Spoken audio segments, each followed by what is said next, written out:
And yet another thought is stronger. I have been waiting my entire life for this flight. Lindbergh lowers his goggles and nods his head. Go! Men on each side push to help the plane roll over the soggy ground. The little plane bumps forward, gaining speed. The wheels leave the ground, then touch back. The plane seems to hop, taking its last bow to earth. On the third try, it stays aloft. It soars above the wire by only 20 feet. The spirit of St. Louis rises in the air. It is 7:52 in the morning, New York time. Lindbergh points his plane toward the Atlantic and beyond, toward Paris, over 30 hours away. He gazes down in the morning light.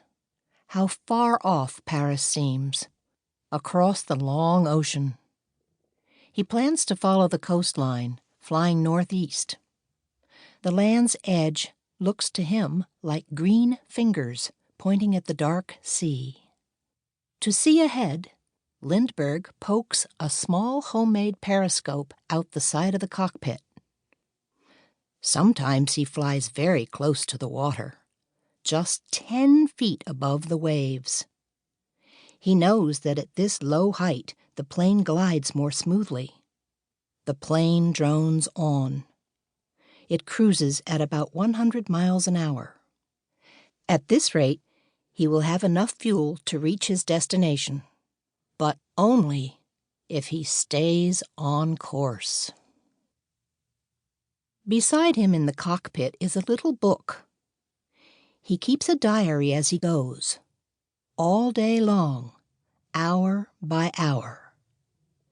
It is as if he were speaking to himself.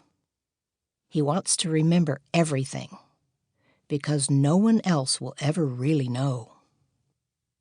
At 12:08, he flies above Nova Scotia. Just after 4, he flies above the coast of Newfoundland. At dusk, he looks down and sees icebergs. In his diary, he calls them white pyramids, white patches on a blackened sea, centuries of the Arctic. He wonders what lies ahead. The sun sets far behind the plane. Lindbergh flies over St. John's, Newfoundland, the last point of land in North America. Now he can no longer follow the land's edge for direction. He must chart his course carefully. The slightest movement could send him miles off course and risk the fuel supply. He follows 2 compasses and the stars to navigate.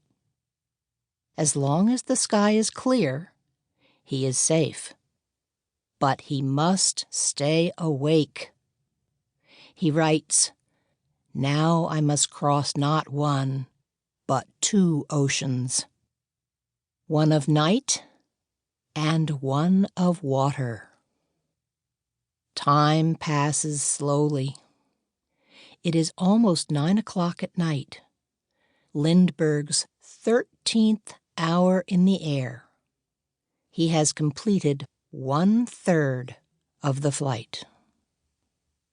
He moves through dense, curling fog, lit ghostly white by the moon. He suddenly enters a huge storm cloud.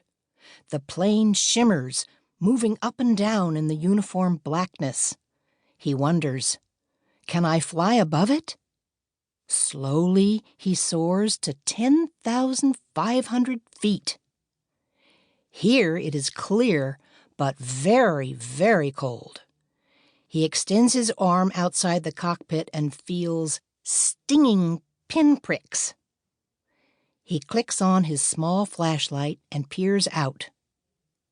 Heavy ice has formed on the plane's wings.